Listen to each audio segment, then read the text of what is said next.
Counting కు అన్ని ఏర్పాట్లు పూర్తయ్యాయి. ఈ పార్లమెంట్ పరిధిలో 16,30,000 ఓట్లు ఉండగా 12,50,000 ఓట్లు పోలయ్యాయని అధికారులు తెలిపారు. 7 నియోజకవర్గాల ఓట్లను 7 రూముల్లో 14 టేబుళ్లపై కౌంటింగ్ చేయనున్నారు. ఇక పోస్టల్ బ్యాలెట్ల ఓట్లకు ప్రత్యేక రూమ్లో లెక్కిస్తారు. ప్రతి కౌంటర్ వద్ద కౌంటింగ్ సూపర్వైజర్, మైక్రో అబ్జర్వర్ పర్యవేక్షణ ఉంటుందని తెలిపారు.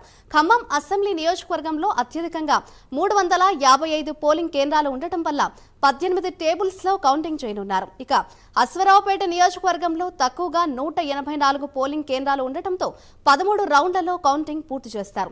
ఈ కౌంటింగ్ లో మొత్తం 600 మందికి పైగా సిబ్బంది పాల్గొంటారు. మరోవైపు కౌంటింగ్ కేంద్రం వద్ద 3 అంచెల భద్రతతో పోలీసు బందోబస్తు ఏర్పాటు చేశారు.